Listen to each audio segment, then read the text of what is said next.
성도님 반갑습니다. 오늘도 잘 지내셨죠? 오늘 가족과 함께 목장 식구들과 함께하는 공동체 성경 읽기 함께해 주셔서 대단히 감사합니다. 오늘은 사무엘상 3장부터 5장 그리고 시편 95편 말씀을 보시겠습니다. 사무엘상 3장은 이제 드디어 하나님께서 사무엘을 부르시는 것에 관한 기록을 우리에게 소개해 주고 있습니다. 우리 하나님께서 사무엘을 부르실 때의 영적 상황을 성경은 이렇게 말합니다. 아이 사무엘이 엘리 앞에서 여호와를 섬길 때에는 여호와의 말씀이 희귀하여 이상이 흔히 보이지 않았더라.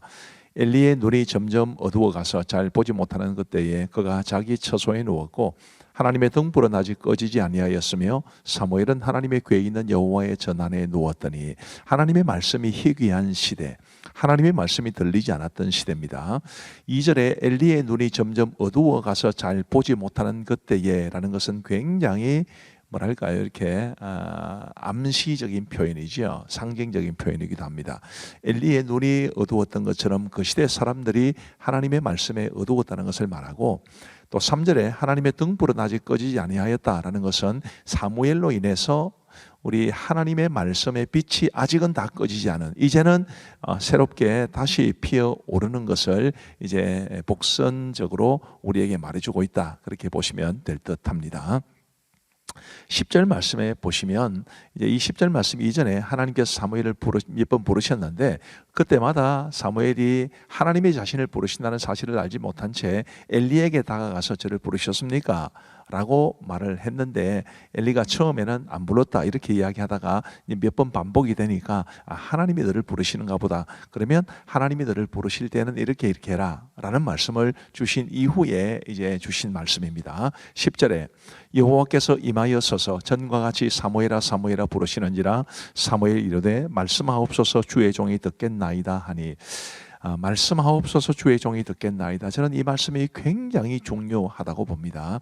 우리가 하나님이 어떤 말씀을 주시든지 그 말씀을 듣겠습니다, 듣고 순종하겠습니다라는 그런 자세를 가져야 된다는 것을 이 말씀은 보여줍니다. 자, 이렇게 해서 하나님께서 이제 사무엘에게 말씀을 주시는데, 그 말씀의 내용이 사무엘의 입장에서 보면 자신의 스승과 같았던 그런 엘리의 집안에 대한 하나님의 심판에 관한 말씀이었습니다. 자, 15절 말씀에 보시면 사무엘이 아침까지 누웠다가 여호와의 집의 문을 열었으나 그 이상을 엘리에게 알게 하기를 두려워하더니 엘리가 사무엘을 불러 이르되 내 아들 사무엘 하니 그가 대답하되 내가 여기 있나이다 하니, 그가 이르되 내게 무엇을 말씀하셨느냐? 청하노니 내게 숨기지 말라. 내게 말씀하신 모든 것을 하나라도 숨기면 하나님이 내게 벌을 내리시고 또 내리시기를 원하노라 하는지라. 사무엘이 그것을 그에게 자세히 말하고 조금도 숨기지 아니하니 그가 이르되 이는 여호와이시니 선하신 대로 하실 것이니라 하니라. 굉장히 전하기 어려운 말씀을 사무엘이 용기를 내서 엘리에게 전했습니다. 이것은 굉장히 의미가 있는데요, 가장 어려운 대상에게 가장 어려운 말씀을 전한 것 아니겠습니까? 그러니 그 이후로 하나님이 사무엘에게 어떤 말씀을 주셔도 사무엘이 용기 있게 그 말씀을 선포할 수 있게 된 것을 말해 줍니다. 19절부터 보시면 사무엘이 자라매 여호와께서 그와 함께 계셔서 그의 말이 하나도 땅에 떨어지지 않게 하시니 단에서부터 브엘세바까지의 온 이스라엘이 사무엘은 여호와의 선지자로 세우심을 입은 줄을 알았더라. 자, 이렇게 해서 이제 사무엘이 역사의 전면에 등장하게 되었습니다. 사무엘상 4장은 엘리의 죽음과 이제 언약궤를 빼앗긴 것에 관한 기록을 우리에게 보여줍니다. 블레셋이 침공하게 되었는데 첫 번째 전투에서 이제 이스라엘이 패배하고 4,000명이 죽습니다. 그래서 혹시 하나님이 언약궤를 가져오면 우리가 이기지 않을까? 그래서 그들이 언약궤를 이제 전쟁터로 가져오게 되는데, 두 번째 전투에서도 패배하고 3만 명이나 되는 사람들이 죽게 됩니다. 이 전쟁의 패배는 엘리의 집안과 이스라엘의 큰 비극으로 닥쳐오게 되죠. 왜냐하면 하나님의 길을 빼앗겼기 때문이고 엘리의 두 아들 홈리와 비나스가 죽었기 때문입니다. 뿐만 아니라 이제 언약궤를 빼앗겼다는 소식을 들은 엘리도 죽지요. 그리고 엘리의 며느리이자 비나스의 아내가 출산하면서 이제 죽는데, 그 태어난 아들을 이가봇이라 이름을 지었습니다. 하나님의 영광이 없다, 하나님의 영광이 떠났다, 이런 뜻을 가지고 있으니까 얼마나 슬픈 일입니까? 이 사사시대에 영적으로 타락하고 어두웠던 상황이 이런 비극을 가져오게 되었습니다. 사무엘상 5장은 이제 블레셋에서 있었던 언약궤 사건을 말해줍니다. 이제 블레셋과의 전투에서 언약궤를 빼앗겼는데 그 이후에 어떻게 되었을까?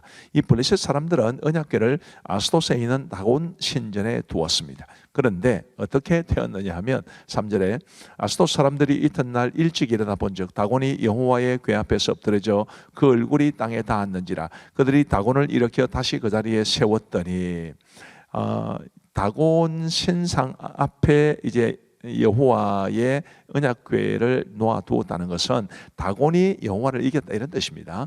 그런데 우리 하나님께서 역사하여 주셔서 이 다곤의 얼굴이 하나님의 궤 앞에서 엎드러졌다, 땅에 닿았다. 그것은 절을 한다는 그런 자세를 말하는 것인데, 비록 하나님의 백성들의 범죄로 인해 하나님의 언약궤가 빼앗기는 수치를 당했지만 하나님은 결코 그 어떤 신에게도 지지 않는, 세상의 어떤 신이라도 하나님 앞에서는 감히 견줄 수 없는 참되고 유일하신 신이라는 것을 하나님은 이런 방식으로 보여주신 겁니다. 이렇게 해서 이제 여호와의 손이 이 다곤뿐만 아니라 블레셋 사람들의 이 성읍에 굉장히 엄한 징계를 내리시는데 아주 독한 종기가 발생하게 하십니다. 그래서 아스돗, 가드, 에그론 이 블레셋의 존경한 세 성읍의 주민들을 치셨기 때문에 굉장한 고통이 그들을 찾아오게 되었다라는 것이 이제 사무엘상 5장의 내용이고, 이 말씀은 하나님은 분명 살아계신다. 비록 하나님의 백성들인 이스라엘이 범죄하고 영적으로 타락하여 하나님의 궤를 빼앗기는 수치를 당했지만, 하나님의 영광이 가려지는 것 같았지만 하나님께서는 친히 당신의 영광을 거두신다라는 것을 우리에게 잘 보여주고 있습니다. 자, 이제 우리 하나님의 말씀을 보시겠습니다. 제3장. 아이 사무엘이 엘리 앞에서 여호와를 섬길 때에는 여호와의 말씀이 희귀하여 이상이 흔히 보이지 않았더라. 엘리의 눈이 점점 어두워가서 잘 보지 못하는 그때에 그가 자기 처소에 누웠고 하나님의 등불은 아직 꺼지지 아니하였으며 사무엘은 하나님의 궤에 있는 여호와의 전 안에 누웠더니 여호와께서 사무엘을 부르시는지라. 그가 대답하되 내가 여기 있나이다 하고 엘리에게로 달려가서 이르되 당신이 나를 부르셨기로 내가 여기 있나이다. 나는 부르지 아니하였으니 다시 누우라 하는지라. 그가 가서 누웠더니 여호와께서 다시 사무엘을 부르시는지라. 사무엘이 일어나 엘리에게로 가서 이르되 당신이 나를 부르셨기로 내가 여기 있나이다. 내 아들아, 내가 부르지 아니하였으니 다시 누우라 하니라. 사무엘이 아직 여호와를 알지 못하고 여호와의 말씀도 아직 그에게 나타나지 아니한지라. 여호와께서 세 번째 사무엘을 부르시는지라. 그가 일어나 엘리에게로 가서 이르되 당신이 나를 부르셨기로 내가 여기 있나이다. 하니 엘리가 여호와께서 이 아이를 부르신 줄을 깨닫고 엘리가 사무엘에게 이르되 가서 누웠다가 그가 너를 부르시거든 네가 말하기를 여호와여 말씀하옵소서 주의 종이 듣겠나이다 하라 하니 이에 사무엘이 가서 자기 처소에 누우니라. 여호와께서 임하여 서서 전과 같이 사무엘아, 사무엘아. 말씀하옵소서 주의 종이 듣겠나이다. 하니 여호와께서 사무엘에게 이르시되 보라, 내가 이스라엘 중에 한 일을 행하리니 그것을 듣는 자마다 두 귀가 울리리라. 내가 엘리의 집에 대하여 말한 것을 처음부터 끝까지 그날에 그에게 다 이루리라. 내가 그의 집을 영원토록 심판하겠다고 그에게 말한 것은 그가 아는 죄악 때문이니, 이는 그가 자기의 아들들이 저주를 자청하되 금하지 아니하였음이니라. 그러므로 내가 엘리의 집에 대하여 맹세하기를 엘리 집의 죄악은 재물로나 이물로나 영원히 속잠을 받지 못하려 하였노라 하셨더라. 사무엘이 아침까지 누웠다가 여호와의 집의 문을 열었으나 그 이상을 엘리에게 알게 하기를 두려워하더니 엘리가 사무엘을 불러 이르되 내 아들 사무엘아, 내가 여기 있나이다. 내게 무엇을 말씀하셨느냐 청하노니 내게 숨기지 말라. 내게 말씀하신 모든 것을 하나라도 숨기면 하나님이 내게 벌을 내리시고 또 내리시기를 원하노라. 사무엘이 그것을 그에게 자세히 말하고 조금도 숨기지 아니하니 이는 여호와이시니 선하신 대로 하실 것이니라 하니라. 사무엘이 자라매 여호와께서 그와 함께 계셔서 그의 말이 하나도 땅에 떨어지지 않게 하시니 단에서부터 브엘세바까지의 온 이스라엘이 사무엘은 여호와의 선지자로 세우심을 입은 줄을 알았더라. 여호와께서 실로에서 다시 나타나시되 여호와께서 실로에서 여호와의 말씀으로 사무엘에게 자기를 나타내시니라. 제4장. 사무엘의 말이 온 이스라엘에 전파되니라. 이스라엘은 나가서 블레셋 사람들과 싸우려고 에베넷을 곁에 진치고 블레셋 사람들은 아벡에 진쳤더니 블레셋 사람들이 이스라엘에 대하여 전열을 벌이니라. 그 둘이 싸우다가 이스라엘 블레셋 사람들 앞에서 패하여 그들에게 전쟁에서 죽임을 당한 군사가 4,000명 가량이라. 백성이 진영으로 돌아오매 이스라엘 장로들이 이르되 여호와께서 어찌하여 우리에게 오늘 블레셋 사람들 앞에 패하게 하셨는고? 여호와의 언약궤를 실로에서 우리에게로 가져다가 우리 중에 있게 하여 그것으로 우리를 우리 원수들의 손에서 구원하게 하자. 하니 이에 백성이 실로의 사람을 보내어 그룹 사이에 계신 만군의 여호와의 언약궤를 거기서 가져왔고 엘리의 두 아들 홈니와 비느하스는 하나님의 언약궤와 함께 거기에 있었더라. 여호와의 언약궤가 진영에 들어올 때 온 이스라엘이 큰 소리로 외치매 땅이 울린지라. 블레셋 사람이 그 외치는 소리를 듣고 이르되 히브리 진영에서 큰 소리로 외치면 어찌 됨이냐? 하다가 여호와의 궤가 진영에 들어온 줄을 깨달은지라. 블레셋 사람이 두려워하여 이르되 신이 진영에 이르렀도다. 우리에게 화로다. 전날에는 이런 일이 없었도다. 우리에게 화로다. 누가 우리를 이 능한 신들의 손에서 건지리요? 그들은 광야에서 여러 가지 재앙으로 애굽인을 친 신들이니라. 너희 블레셋 사람들아, 강하게 되며 대장부가 되라. 너희가 히브리 사람의 종이 되기를 그들이 너희의 종이 되었던 것 같이 되지 말고 대장부같이 되어 싸우라. 하고 블레셋 사람들이 쳤더니 이스라엘이 패하여 각기 장막으로 도망하였고 살육이 심히 커서 이스라엘 보병에 엎드러진 자가 3만 명이었으며 하나님의 궤는 빼앗겼고 엘리의 두 아들 홈니와 비느하스는 죽임을 당하였더라. 당일에 어떤 베냐민 사람이 진영에서 달려나와 자기 옷을 찢고 자기의 머리에 티끌을 덮어쓰고 실로에 이르니라. 그가 이를 때는 엘리가 길 옆 자기의 의자에 앉아 기다리며 그의 마음이 하나님의 궤로 말미암아 떨릴 즈음이라. 그 사람이 성읍에 들어오며 알림에 온 성읍이 부르짖는지라. 엘리가 그 부르짖는 소리를 듣고 이르되 이 떠드는 소리는 어찌 됨이냐? 그 사람이 빨리 가서 엘리에게 말하니 그때 엘리의 나이가 98세라. 그의 눈이 어두워서 보지 못하더라. 그 사람이 엘리에게 말하되 나는 진중에서 나온 자라. 내가 오늘 진중에서 도망하여 왔나이다. 내 아들아, 일이 어떻게 되었느냐?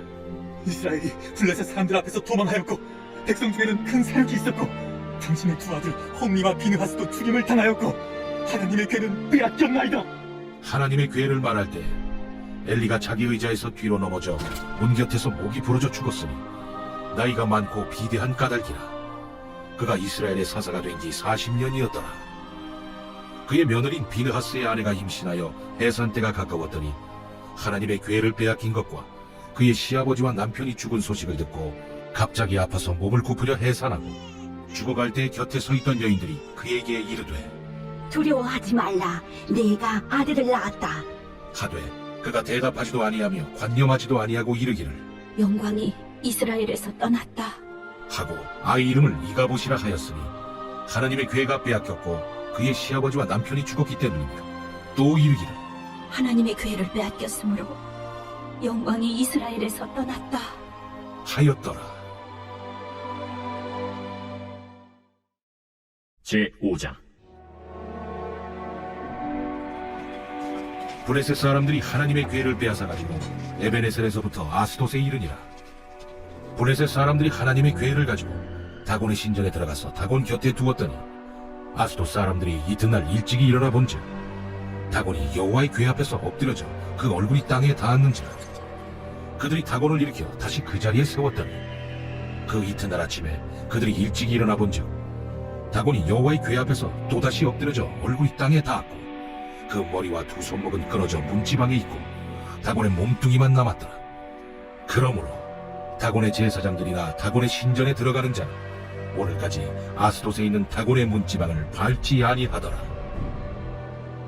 여호와의 손이 아스돗 사람에게 엄중히 더하사 독한 종기의 재앙으로 아스돗과 그 지역을 쳐서 망하게 하니 아스돗 사람들이 이를 보고 이르되 이스라엘 신의 궤를 우리와 함께 있지 못하게 할지라. 그의 손이 우리와 우리 신 다곤을 친다. 하고 이에 사람을 보내어 블레셋 사람들의 모든 방백을 모으고 이르되 우리가 이스라엘 신의 궤를 어찌하랴?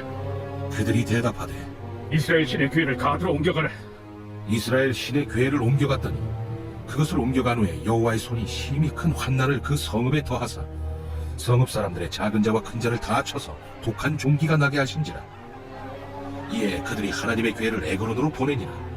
하나님의 괴가 에그론에 이른즉 에그론 사람이 부르짖어 이르되 그들이 이스라엘 신의 괴를 우리에게로 가져다가 우리와 우리 백성을 죽이려 한다. 하고 이에 사람을 보내어 블레셋 모든 방백을 모으고 이르되 이스라엘 신의 괴를 보내어 그 있던 곳으로 돌아가게 하고 우리와 우리 백성이 죽임당함을 면하게 하자. 이는 온 성읍이 사망의 환난을 당함이라. 거기서 하나님의 손이 엄중하심으로 죽지 아니한 사람들은 독한 종기로 치심을 당해 성읍의 부르짖음이 하늘에 사무쳤더라. 제95편. 보라, 우리가 여호와께 노래하며 우리의 구원의 반석을 향하여 즐거이 외치자. 우리가 감사함으로 그 앞에 나아가며 시를 지어 즐거이 그를 노래하자. 여호와는 크신 하나님이시요 모든 신들보다 크신 왕이시기 때문이로다. 땅의 깊은 곳이 그의 손 안에 있으며 산들의 높은 곳도 그의 것이로다. 바다도 그의 것이라 그가 만드셨고 육지도 그의 손이 지으셨도다. 오라, 우리가 굽혀 경배하며 우리를 지으신 여호와 앞에 무릎을 꿇자. 그는 우리의 하나님이시요 우리는 그가 기르시는 백성이며 그의 손이 돌보시는 양이기 때문이라. 너희가 오늘 그의 음성을 듣거든 너희는 무리바에서와 같이 또 광야의 마사에서 지냈던 날과 같이 너희 마음을 완악하게 하지 말지어다. 그때의 너희 조상들이 내가 행한 일을 보고서도 나를 시험하고 조사하였도다. 내가 40년 동안 그 세대로 말미암아 근심하여 이르기를 그들은 마음이 미혹된 백성이라 내 길을 알지 못한다 하였도다. 그러므로 내가 노하여 맹세하기를 그들은 내 안식에 들어오지 못하리라 하였도다. 감사합니다. 우리 기도하고 마치겠습니다. 하나님 아버지 감사합니다. 오늘도 우리에게 공동체 성경 읽기를 허락하시고 우리 하나님의 말씀을 배울 수 있도록 읽을 수 있도록 볼 수 있도록 은혜를 베풀어 주신 것을 감사합니다. 우리 아버지 하나님, 저희가 하나님의 말씀을 읽고 또 배울 때마다 우리에게 깨달음이 있게 하시고 은혜가 있게 하시고 그래서 우리가 하나님의 말씀을 굳게 붙잡고 이 땅을 살아갈 수 있도록 은혜를 베풀어 주옵소서. 하나님 아버지, 우리 공동체 성경 읽기에 참여하시는 모든 분들에게 한없는 주님의 은혜 내려 주시기를 간절히 원하옵고 이 밤도 모든 성도들에게 평안한 단잠 주시기를 간절히 원하오며 우리 구주 예수 그리스도의 이름으로 기도하옵나이다. 아멘. 대단히 감사합니다. 사랑하고 축복합니다. 평안한 밤 되시기 바랍니다.